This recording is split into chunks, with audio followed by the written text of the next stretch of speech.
Okay, hello everyone. Thank you so much for joining this event today, presented by the International Aviation Women's Association that we affectionately refer to as IAWA. I am your host, Karen Blanks Ellis, and I serve as the Vice President of Stakeholder Experience for Iowa. And you will meet my co-host, Sophia Gazai, later during the Q&A session, and she serves as the Vice President of Iowa Events. First, before we get started, we want to thank our sponsors who remain committed to joining Iowa in its efforts to cultivate women leaders in aviation and aerospace. And their commitment is underscored with tangible support, which enables events like this one today. So today, Iowa is launching this new series called Iowa Conversations for Critical Advancement in Aviation. The intent of the series is to add to our collective understanding of the unique challenges of certain groups of women. We will explore perspectives from women with disabilities, women with major health challenges, women who have moved to different countries, either voluntarily or maybe involuntarily, maybe under a refugee scenario. But we're going to explore the fresh perspectives and viewpoints throughout this series. So please stay tuned and watch out for advertisements so you can join the next session. So inherently, we agree that we need to keep talking. Discussion is very necessary, but it is not enough. So we want you to know that this is a call to action. It is not simply looking for small changes. We are seeking radical transformation that finally eliminates the barriers and the impediments that we have faced as women for decades. Because the young women and the young girls coming behind us should not have to face the challenges that we do today, 5, 10, 20 years from now. Enough is enough. We need to get to work. And we need to bring all of our full selves, all of our gifts, all of our talents to our organizations and ultimately to our communities so that we can uplift the human condition. So today, at the beginning of Black History Month, we are looking through the prism of African American women. Our moderator has been a leader on equity and diversity issues for years. She has been in aviation for 45 years with a career spanning from aviation safety inspector to the senior manager responsible for training pilots and flight attendants on emergency procedures, to the HR leader solely responsible for the recruitment of women and minority pilots for United Airlines before she retired. She is the first female and the first non-pilot to chair the board of directors for the Organization of Black Aerospace Professionals and serves on the board of trustees for the Civil Air Patrol Foundation.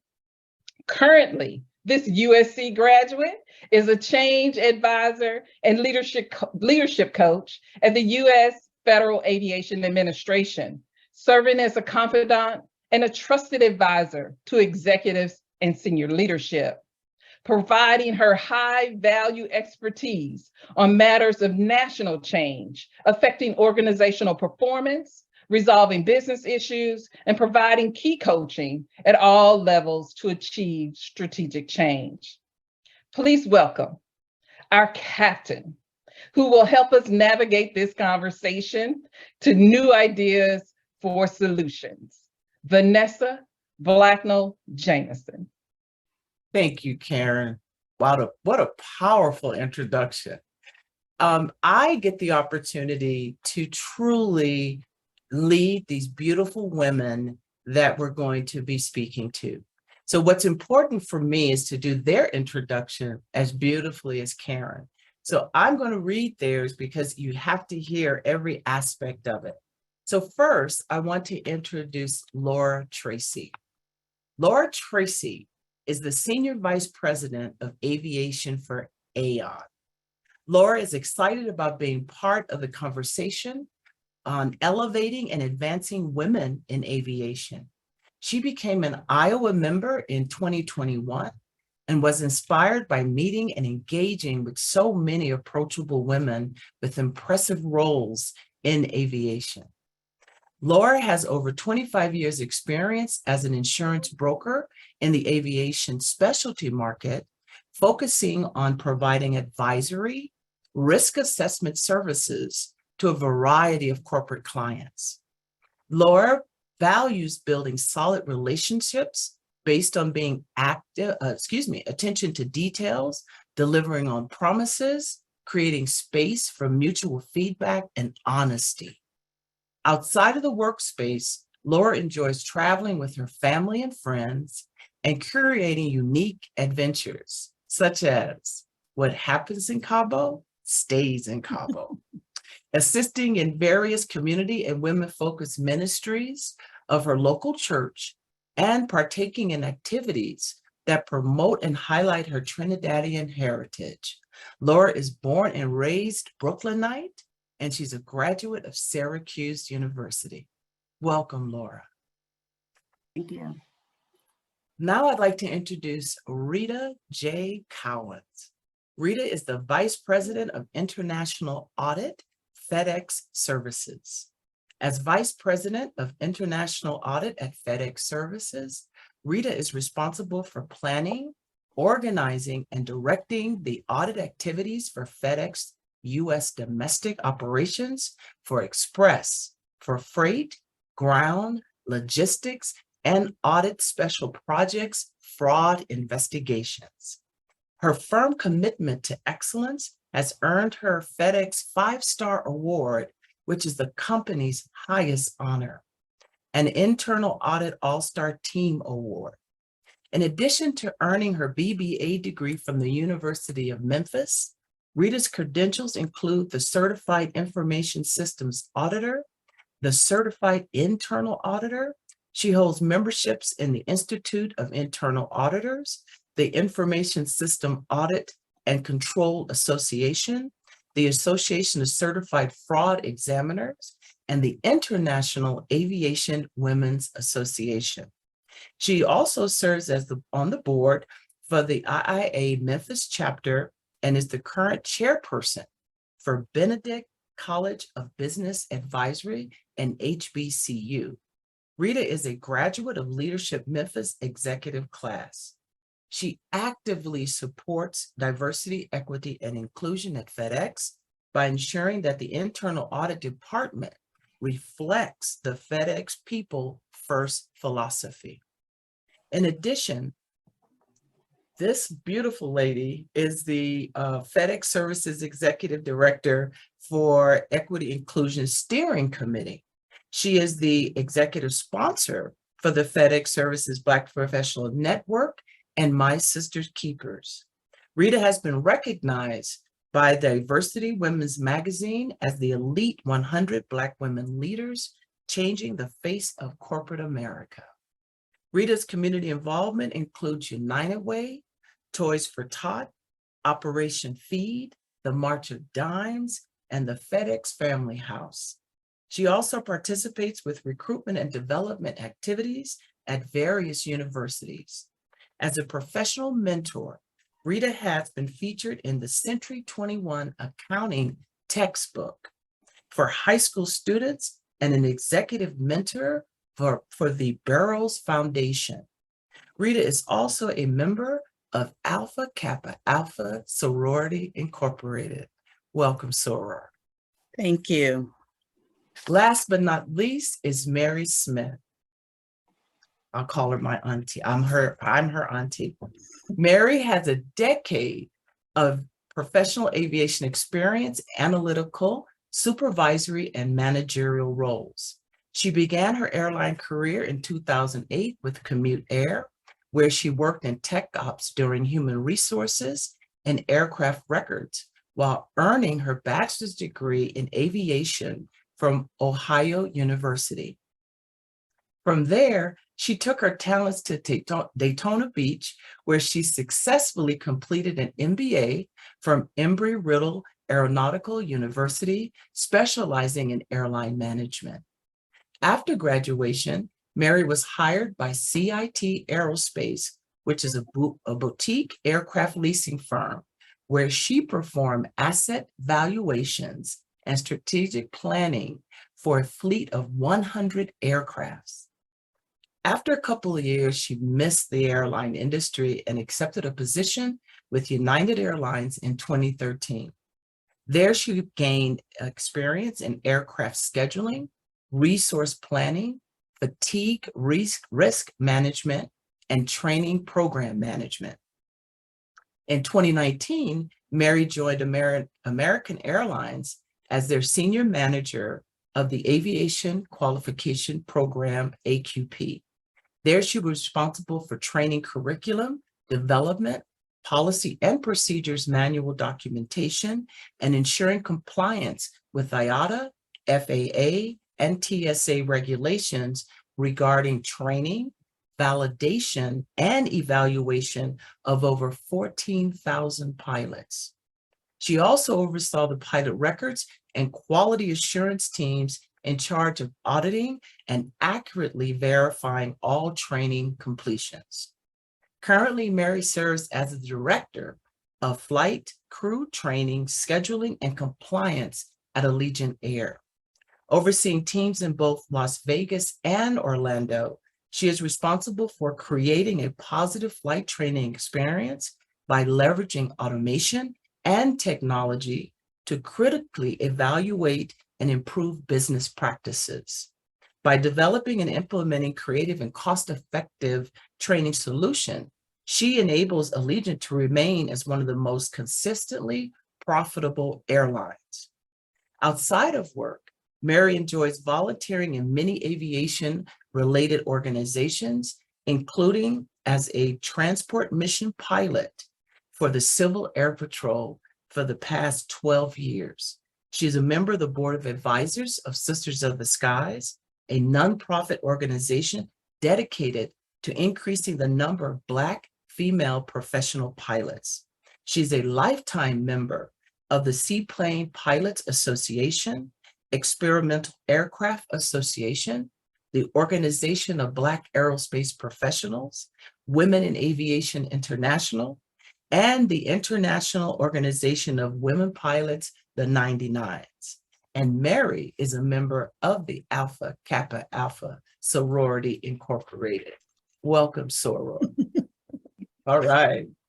So here we are. We have this wonderful opportunity to be together.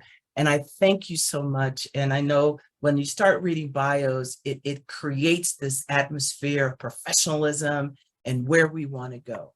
But what I want to ask you is just to have a conversation with me today. So I want to start with a question that really speaks to this Black History Month and what we're doing. So we know that the 2023 theme for Black history is Black resistance.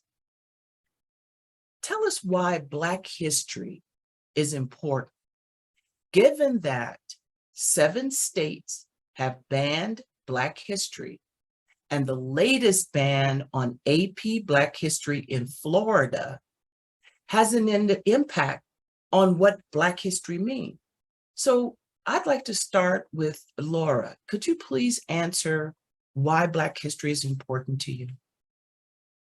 Black history is important to me because it's an opportunity to acknowledge the contributions of men and women in our country.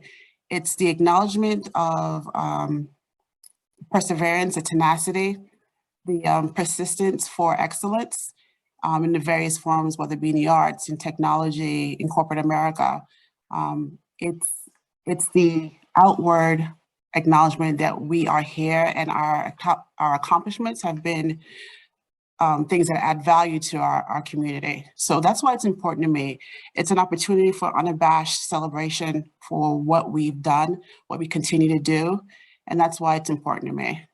Thank you, Laura. How about you, Rita?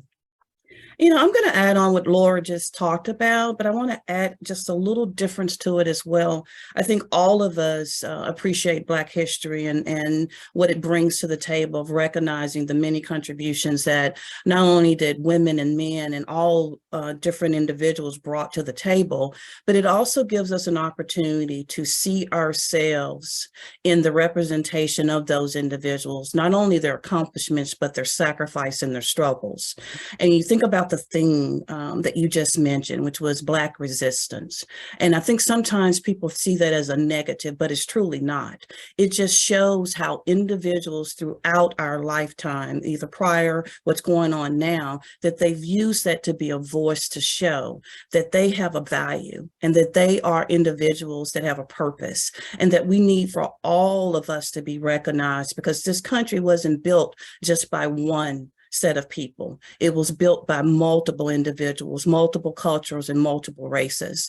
And for me, Black history stands for an opportunity just to realize that these accomplishments are something that wove the fabric of this nation. It was the building blocks. And we should look at this as not something that needs to be whitewashed or something that needs to be ignored, but to be celebrated. And so as I think about Black history, it's more than just a month to me. It should be about what life is all the time. And we should embrace not only Black history, but all of our history. It's woven together. So how can you separate it and say you should be looking at only one side of history? You got to look at all of it. And the last thing I'm going to say is that it's an opportunity to not only reflect, but to educate.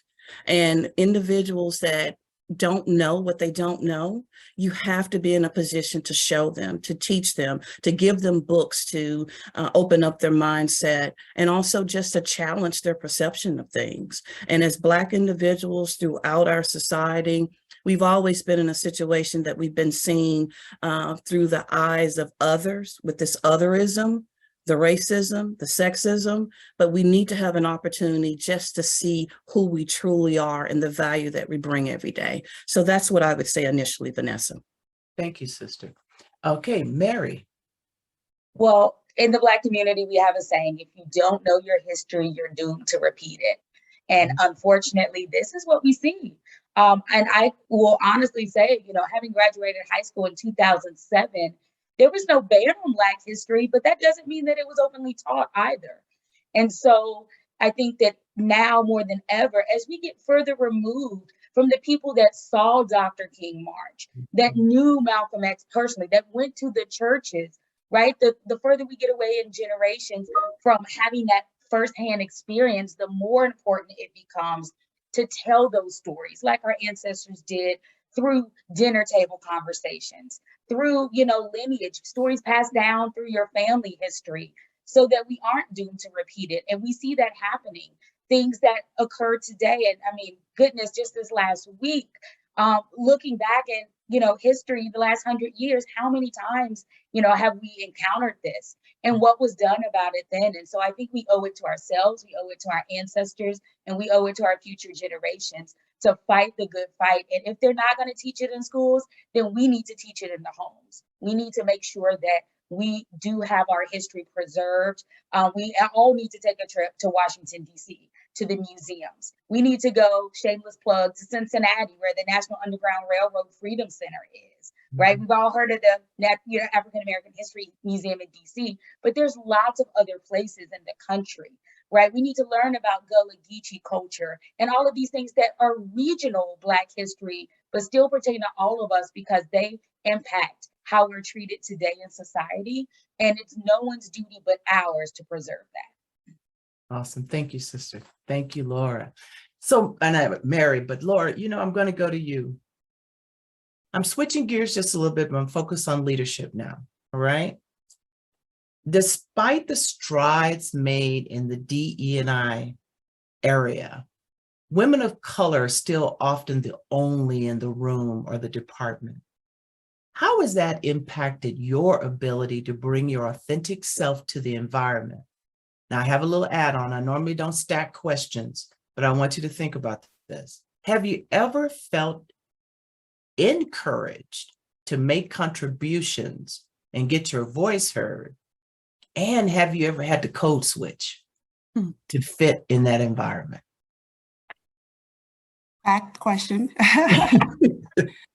I appreciate the opportunity to expand on that. Yeah, there have been many a times I've been the only in the room.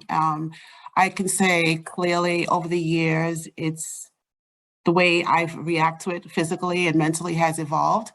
I think definitely in 2023, the conversation of DE&I has shifted from the past couple of years, whereby now it's a little bit more celebrated to have someone who is of a different hue in the conversation, engaging. It's encouraged. It's actually being intentionally sought after. And it wasn't always that way in the insurance space, if you will. So I would say originally a few years ago when I started back, not a few years, when I started, I did feel that I needed to bring in what I thought others wanted to see of a Black person in the room, muddling through ideas of what I thought their biases may be or their preconceived notions may be. I tried to bring that to the table, recognizing that it did have like an internal level of stress on me. And I've gotten to a point where I have a level of confidence and acceptance about what I know, what I can bring to the table, how I can service my clients, whereby I don't have that internal shift anymore, if you will. But I know it's been some time that it's taken to get there. I don't think I've code switched per se. Every now and then my Caribbean accent might come out and that may kind of switch up, but that's not necessarily code switching, if you will. But I feel the progress that's been made in the industry with regard to celebrating and accepting diversity is important. And so I think strides have been made. I think there have been times when I've been afforded, many times I've been afforded an opportunity to bring out my thoughts, my ideas to the conversation, and that has been extremely impactful. There may have been a little bit of hesitation to voice thoughts and ideas when I've had counterparts actually say, well, what do you think? What's your viewpoint on something? And I think those instances are definitely impactful. They will continue to be impactful when we do it for others as well. And I think definitely in the space of engaging with clients and engaging with insurers, I've had opportunities to bring my thoughts to the table by someone saying, hey, what do you think, as compared to me feeling that I didn't have the ability or the capability to bring that thought to the forefront. Okay, thank you so much, Laura. Sure. Rita, as an African-American leader in this aerospace and aviation industry, what are some of the challenges that you've experienced thus far? Well, Vanessa, I think what I would say is that for me, and I think for many women, but particularly for African-American women, we're always challenged to be seen, to be heard, and to be valued. And that's kind of all wrapped up in fighting a stereotype of being the angry Black woman. And so the challenges that I've faced is learning how to balance and walk on that tightrope every day. And I think for some people, it may be easier, and for others, it's not. And when I say walk on a tightrope, I'm not talking about walking in flats. I'm talking about walking in the 5-inch heel, where you're trying to figure out, how do I stay balanced enough that I can still succeed with what I'm trying to do and still be authentically who I am. I think a lot of women have to deal with individuals that may have a bias, or they may have a tendency to think that you didn't deserve to be where you're at.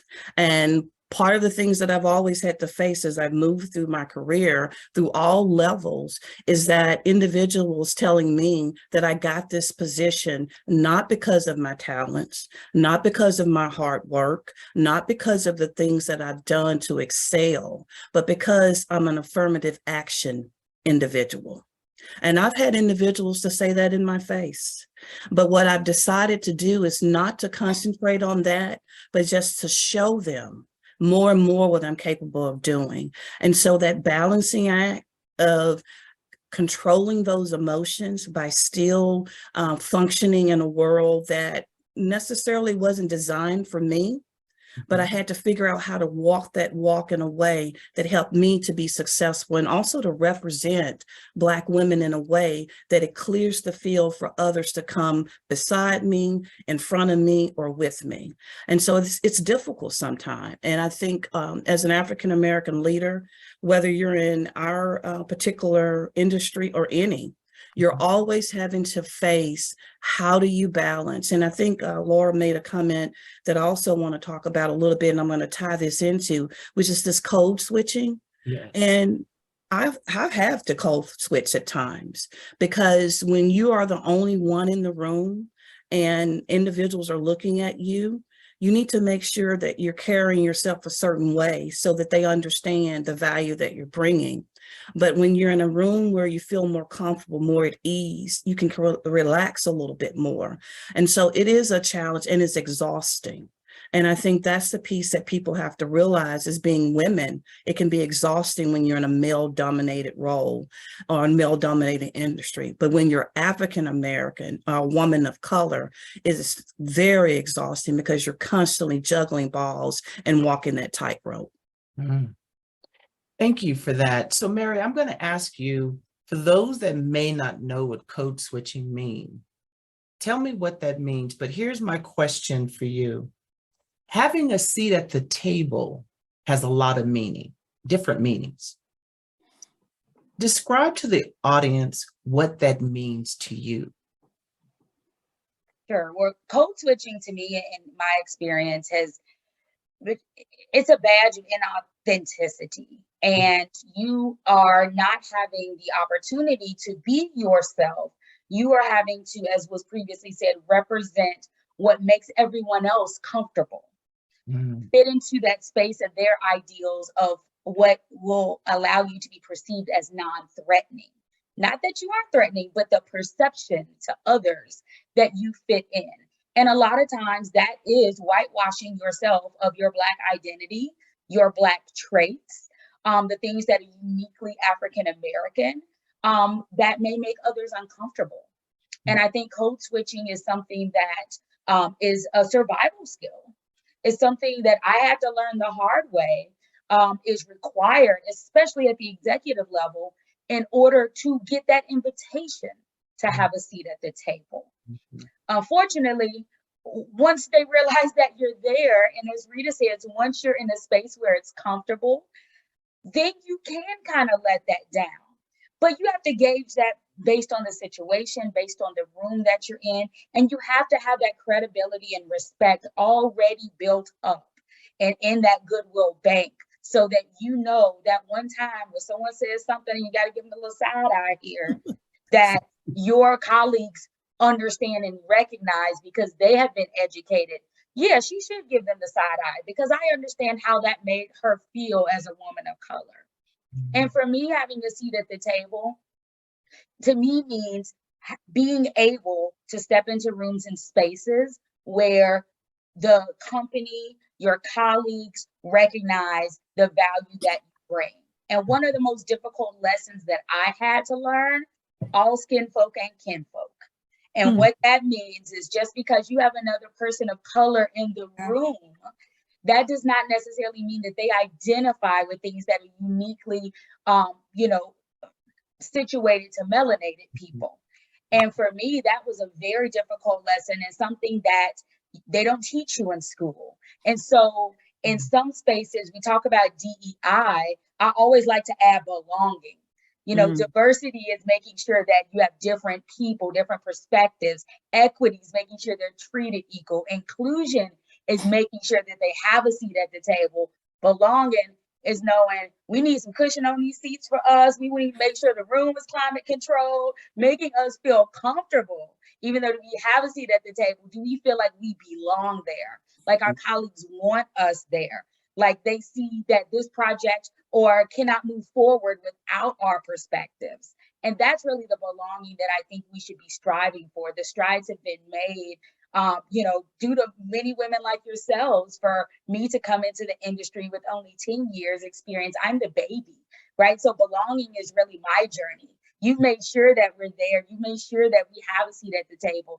Now the torch needs to be carried forward to make sure that everyone understands the value that we bring and that we belong there. Awesome. You know, it's for the federal government, it is also accountability. So it's the DEIA, and then we also have the B. So I think our initials are going to continue to expand because we have to have accountability. If you don't have, you can belong, but if you don't have accountability, then what does that mean, right? So that's beautiful. Thank you. So Laura, I want to ask you about if there was something that you wish you had known at the beginning of your career, and think about that, what would you change? Would there be anything that you change based upon what you know now? I would definitely, I recognize the value of seeking mentors. It's such an important thing. I recognize that even if I didn't see a woman of color in higher positions or in other areas of the insurance space that I thought I could have gravitated towards, I feel like I can't express more enough. Get a mentor to give you some guidance, to bounce things off of, to talk to about the things you're just not sure about culture, about not being able to play golf. Like, I mean, someone to really speak to about your career plans, helping you map out your strategies for advancement. Also, I think I would also state definitively that the notion of doing a great job, keeping your head to the grind, and not really saying much doesn't really serve you. Speak up. Yes, you definitely have got to have a level of ethics to the work product that you bring to the table and the services you provide. Ultimately, that's why you're employed. But that's only one aspect of being a well-rounded employee or executive, if you will. You've got to make connections, all kinds of connections with people throughout. Speak up, ask for help, and seek a mentor. I love it. I love it because mentoring is the key, and it's having that sponsor, that champion for you. If you don't have a sponsor or champion, and I know each of you've had to have somebody that's going to be in your corner to make you and give you that seat at the table. So Rita, giving advice is what leaders do. We just do that. We can't help ourselves, right? What advice do you have for current and future leaders that may be listening in to help them embrace this DE&I, B or A space that we're in? I think the main advice that I'm going to give them is that you have to be willing to be vulnerable, and you have to be willing to have a conversation. I think a lot of times we shy away from the space because they're not exactly sure how to address it, how to even start a conversation. And so we always say that people have to be comfortable with being uncomfortable. And as a leader, you have to be able to venture into areas that you're not comfortable with. And so for me, it has always been, don't shy away from being who you are, but don't shy away from allowing someone else to be who they are. And so the differences that you have, it's open for conversation. And what I found is that if you are willing to start it, somebody else is willing to step in there with you. And so when the D&I space and the accountability space, it is crucial.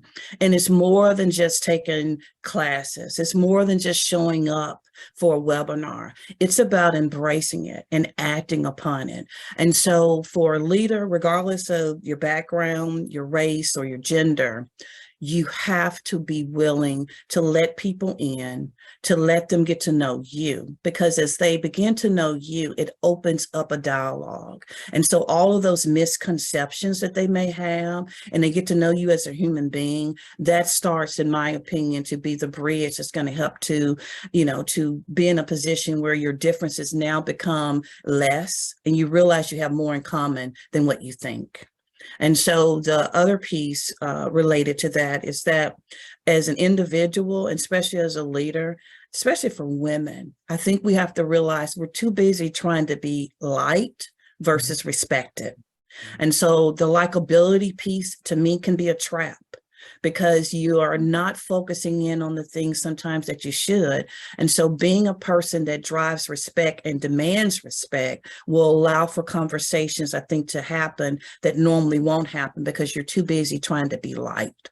And most of our male counterparts, that's not how they lead. They do not lead based on likability. They lead based on respect, and they lead based on taking control of that situation. And I think as women, that's something that we need to consider. Awesome. Well, going in that same space, Mary, so we just talked about that the need for that sponsorship champion, all those things, right? If you had an opportunity, do you feel that you have the space to be a mentor, to be a sponsor for someone else right now in your career? I would say that all of us are busy and none of us have the time, right? That's what we say. We all, especially as women, have to practice in the mirror saying no, right? It's a challenge, but there are definitely some things that we have responsibility to say yes to. And I think mentorship is one of those. And that takes many forms as you progress in your career, right? And what you make time for, I think, speaks to your character as a woman. All of us on this, webinar have made time to be here because we feel that this is an important topic to talk about. And so me personally, I think I have to pick and choose what that mentorship looks like.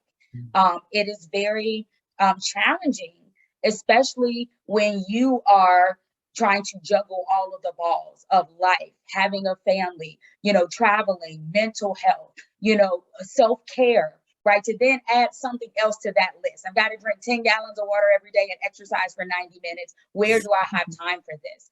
But I realized that people like Vanessa made time to mentor me. And I have a duty and a responsibility to make that time to mentor others. And that is not just people behind you bringing them up. As Rita said, that's people at your side that may be going through a challenge that you have experience with, right? And there's no shame in asking for help. And that's something that we all need to practice as well. As we're saying no to things, I need help. And creating a safe space like IAWA, like so many other organizations, where you're not seen as less than, or you're not seen as in some way deficient, because you do need that coaching, you do need that peer support. And I think that, as we kind of progress through our careers, the people that you can turn to get fewer and further between. And so it's really important to leverage networks and connections to be able to reach out to someone that, has the confidentiality, that has the experience, that can give you good, solid guidance. Awesome. Vanessa, can I add to that a little bit? Absolutely, please. And the reason Anytime. why is because mentorship is a personal passion of mine. And it is something that I think that when something's a passion, you do make time for it. And I've always said that everyone should try to at least have some type of formal or informal mentor, because for me, mentorship means that you will have what I call a snap, a cap, and a tap. And let me explain what I mean by that. The mentor is your strategic navigation system around any pitfalls and problems that may occur in your career. They can help to guide you. They also help to identify what your capabilities are, what your assignments can be to help to stretch you, to get you that higher profile. And they align you in a place that can help you, even from the mentor sponsorship, for those promotional opportunities. And then the next thing is that they look at the ability to figure out how can they use your talents and abilities to help to grow you in a way that others can see it. And so by strengthening your personal brand and strengthening your abilities, it allows for someone else to be willing to invest in you. And so that mentorship is a crucial piece, I think, of the development of any person. And then as part of that, it allows for individuals to be in a position where as they move forward, you can move somebody else forward with you. And so I totally agree with what Mary's saying in regards to mentorship and how important it is. And we all should make time to do that for someone, because someone made time for us. Exactly. Well, and this is Laura, I'm going to ask you this one. Have you been able to turn some of those adverse events that we've talked about, you know, later that's happened in your career into sources of strength? And if so, how did you do it? Yes, I would say yes. I feel I can't really pinpoint a specific super negative example, but I have taken things that have made me feel uncomfortable and shifted it and try to find the upside, if you will, to navigating through it. I have definitely been more engaging in speaking and getting help, if you will, and looking for allies. And I think the lack of representation that I thought I should have had or seen, that kind of, I think, stymied me a little bit. I feel that I'm going beyond that. I'm reaching out and making acquaintances and connections with people that are definitely supporters. And I think that was what shifted it, because I felt like perhaps I didn't see it before. But sometimes you have to reach out and step out and get it out of your comfort zone and seek it out. There's a lot of talented women in the aviation space who've got lots of experience that they can share. So it was up to me to kind of reach out and get the nuggets that they wanted to share. Yeah, and getting nuggets is so important. But Mary, what's your strategy for this? How do you get those nuggets? Where do you go in that space? So, I think it first starts with having that positive attitude, right? That I've got a lemon, I'm not making lemonade, I'm making lemon drop shots, because that's what's required in the moment, right? And then looking again to that mentor network, and I can even say personally, right? You don't have the same mentor for everything, right? If you're looking at, personal experience versus, career progression and trying to take that next step versus public speaking roles and engagements, you're going to have different mentors that you're going to go to for different things. And so those nuggets really are going to depend on you got to triage. What's the most immediate need, right? Is this a situation that has to be dealt with right now? Is this something that I need to sleep on, collect my thoughts, go get a massage, practice some self-care, and then come back and revisit when cooler heads prevail? And knowing the right people in your network to go through when you need that immediate 5-minute, closet cry, because something traumatic just happened to you, and you need to let that out. And so those nuggets to me come in various different forms. Some of them, honestly, what's really helped me is journaling. And you probably see I've got a bunch of journals back here, right? Is getting it out so that all of the emotions can be felt. There's so many different times that we have to hide our emotions as people of color, as women. The way we truly feel can't be let out in the moment, even though some of our male counterparts, get to express that at the time. And so making sure that you capture that raw emotion and that you use that to then improve how you treat the situation in the future. And most importantly, as Rita said, to help others. When you get the call from your mentee that they've experienced something, you know what, I had that happen. Let me go back and see what my thoughts were. And you can then coach and help and walk them through the thought process of how to get over their situations. Awesome. So I heard personal self-care a lot. And as leaders, what are you doing? And Mary, you mentioned, I love the analogy of the lemonade shot. Got it. It was perfect. But what are you doing for yourself in this space of personal care? And especially as a leader that has so many demands on you, and you volunteer, and you do the things in the community, as you said, Mary, earlier. Tell us, what do you do? How do you make that space for yourself? Laura, will you start with that, please? Sure. I think in the after the backdrop of the pandemic, we had to kind of take a moment to see what's really important. Work is definitely important, but striking a balance in your personal life and what you gain from connections, family, friends is very important. I think it's definitely important to set time apart, even if you have to literally schedule it. Schedule a walk with a friend, schedule a catch up with someone that you have not spoken to in some time. Engage with another catch up with, let's say, someone that you want to get to know better. It's just being intentional about the activities that you do outside of the workspace, because if you're not bringing a clear head to your work environment, it's not going to be productive. And also you want to feel fulfilled. A 100% working person can't say that they are fulfilled with just having work as their forefront. Balance with your family and friends, wellness, massages, doing community service, things with your churches.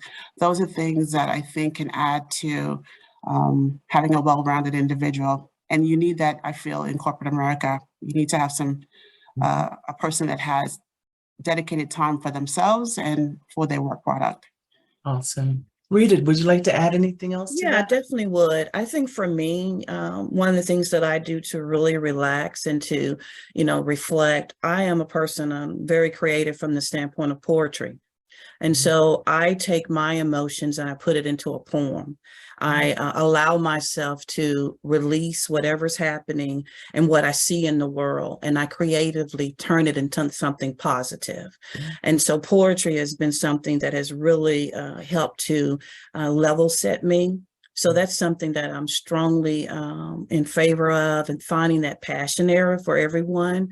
And I think the other things, we all have to set boundaries and we have to set priorities. And as working women, a lot of times, we always hear, well, you look for work-life balance, between the job and between the family. But truly, there is no work-life balance. There's priorities. And there's times when the family is going to take priority, and there's times when work is going to take priority. And the individuals that know me, I normally by 7:30, 8 o'clock, I'm not answering any more emails. I'm not online, because that's my time for myself and for my family. And I've also learned how to manage my boss and to set that expectation for him. And so he doesn't contact me during those times. If there is an emergency, I tell people, call me. Don't email me, don't text me, call me, because they tend to think twice about that. And by me setting priorities for myself, it allows for my team and the people around me to set priorities as well. And so it helps them to disconnect, because we all need to disconnect. I remember when we first started having the cell phones, I used to leave mine all the time. And I had to actually literally put my name on the back of it, and I called it the ball and chain. And so I had to go back and find it, because I like to disconnect from things. And I think we always have to do that. And so the final point that I'm going to make for everyone is to realize that as you are trying to figure out where your safe space is, you have to find a place where you can psychologically be safe to decompress. And so I've seen in the chat where some people are talking about getting your own board of directors and your own sisterhood to be able to do that. And I think that is critical, because you have to be who you are. And I'm going to put it like this. Some people know me as Mrs. Cowens. Some people know me as Rita J. Some people know me as RJC. Some people know me as Riri. If you get to the Riri level, that's the most vulnerable level I will ever be with anyone. And I need to be able to be that person with individuals that I trust. And so that also helps me to disconnect. Awesome. Now, okay, you got Riri on the brain now. I got to make it to the Riri level. Okay. So Mary, what's your thoughts? I know you added some earlier. Do you have any additional ideas associated with this? Sure, and I'll take it all the way down to the person that knows they have a problem and doesn't know how to fix it. Okay. And I feel that my generation, we've always had cell phones. My Nokia 5165 that I had in 6th grade, right? I've been connected ever since. We've got watches, we've got pads, we've got phones, we've got books, we've got everything that's connected. And so for the person that's, starting out saying, I'm too engaged, I need to back off, I started with one thing in my time, and I still honor it today. is on airplanes. I don't spend the $15. I don't get the Wi-Fi. That is my time. And just starting small, right? It's easy. You keep money in your pocket. You can download mindless TV. I'm watching Real Housewives, Married at First Sight, right? I don't have to think in that space. No one's calling me. You can't call, or else the FAA will get called. You can't text me, right? I'm not connected. And so it's easy to honor that time in that space. And as much as I'm on airplanes traveling, that could be a substantial amount of time, especially in the aviation industry. So start out small, disconnect, have one ritual, one routine that you do. Maybe it's every Sunday, right? One day a week, you take an hour for yourself where you go and do yoga, you're meditating, you're just doing something that's just for you, without anyone else. And so, starting small, it's going to seem like a mountain, but once you get to the top, the view is wonderful. Awesome. Thank you so much for that. And that is my safe space also. And it's so nice because nobody can call you on the airplane. I'm so thankful for that. Ladies, this is my last question for you. And it's just an opportunity for you to pass your wisdom, your knowledge. But I first want to say, I thank you so much, my sisters, for being so genuine and so authentic in this conversation. So what is your last parting words for this audience that you would like to leave today in recognition of who you are as an African-American leader in the aviation industry? So let's start with Miss Rita this time. I know everybody thinks I'm going in a certain way, but I just try to get everybody in. But let's start with Miss Rita this time. I think the last parting words that I'm going to leave with everybody is understand your value as a person, as an individual, and also as a woman, and particularly for our African-American women and other women of color. Don't allow anyone to make you feel as though you're not worthy for all of the rewards and the recognition that you received. Work every day just to be who you are. And because being authentic and bringing your true self to work is the best gift you can give anyone. And the diverse thought, the diverse actions that you have, it only helps to make things better. It doesn't make it worse for anyone. And so stepping into the space and not trying to walk in anybody else's shoes, but to walk boldly in your own, and to realize that what you do every day, it makes a difference. And don't allow your insecurities, your fears to stop you from doing the things that you want to do. I think a lot of times as women, we feel like we got to check off every block, every tack of every listing before we proceed with it. Don't do that, because you never know the opportunities that may pass you by because you have fear. And my thoughts have always been, we always have this inner critic. And I say to myself, when that inner critic pops up, I always tell myself, you got this, regardless, you got it. And so just step out and step out boldly and let the fingerprints that you're putting out there every day touch somebody in a positive way. Awesome. Miss Laura. I definitely want to piggyback on what Ms. Rita said about acknowledging and accepting your value for yourself. I would say it's very important as a woman, as someone within the aviation space, recognize your value, get in touch with it, own it. If you want to make some changes, do so, but recognize that your uniqueness is what you can bring to the table, and don't shy away from that. I'd also say take a leap. If there are things that you want to explore within your space, your workspace, different avenues, seek it out. If you want to explore different ways to do something, or a different department, or a different way of analysis, if you will, just take the leap, do it. There's nothing hindering us than ourselves, our own mindsets. And I would just say that embrace what's out there. Yeah, thank you. And last but not least, Miss Mary. Well, I'm going to leave my parting thoughts more as a call to action. And so, if you see something, say something, right? If you see someone is having, a difficult time, you may not know why. You don't have to get in their business. But if you see something is off, let them know that you're there for whatever that may be. They may not be in a position to to be able to talk about it or to be able to even give any kind of indication of what's off, right?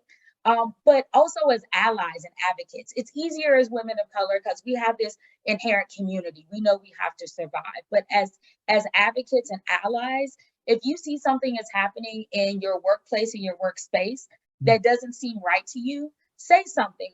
You never have to really even publicize that something was said, but we are a sisterhood, right? Bonded women, especially in the aviation industry, we have to stand up for ourselves. And we are writing our own history. And so, you know, when your granddaughters, you know, enter the workplace, you want it to be a better place than what you had to endure to get to where you are.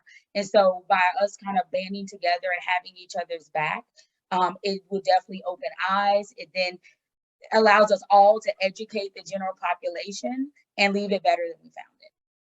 All right, call to action. Only my Mary would do that.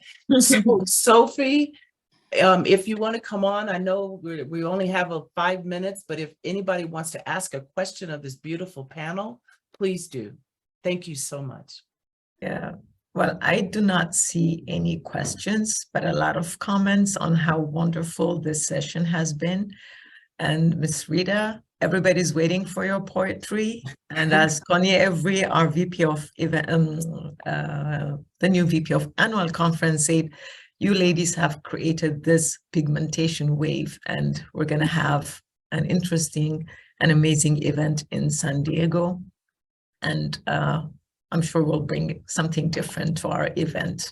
Connie, thank you for bringing this up. And I don't see any questions. Everybody is really happy to have this amazing event. Sophie, because we don't have any questions at this point, we have a few minutes. I'm going to read a poem that I wrote in recognition of African-American women. And so I hope that you guys enjoy it then. Okay. And it's called Two Hats. Two hats passing, silently saying hello, understanding what's behind their inner glow. Eyes recognizing the struggle that must endure, legs walking proudly, even when they are unsure. Straight ahead with a mission in mind, still watching her back all the time. Two hats passing, never saying a word, each realizing that she has been heard. They both know what must be done, whispering, don't walk, sister, you must continue to run towards your destiny without fear, wrapped in purpose from ear to ear. With others try to make you invisible, let them know that you are invincible. Two hats passing with a sisterly bond, fully understanding there's more to be done. Always embracing the queen from within. Two hats passing with MSK, we will win. Oh, Yes, yes. snaps. Thank you. Oh, what a perfect way. Go ahead, Karen. It's all yours. Yes, yes. Way to end it. Thank you, Vanessa, Laura, Mary, and Rita, my favorite spoken word artists. But ladies, you have given us so much inspiration to take action. Like you said, Mary, this is a call to action, and we are ready to go to work. One of my favorite speakers once said, if you want the rainbow, you have to expect some rain. So ladies, we're going to put our hat on, like Rita said, we're going to put our hat on, we're going to put our umbrella up, and we're going to get out there and go to work. So thank you. This was time well spent. Thank you so much. I hope all of you all took notes. There was so many jewels here that you can apply to your own experience. So thank you. You guys have a wonderful day and enjoy the rest of this week. Join us for the next conversation on a women's perspective. Have a great one. Thank you. Thank you, ladies. Thank you.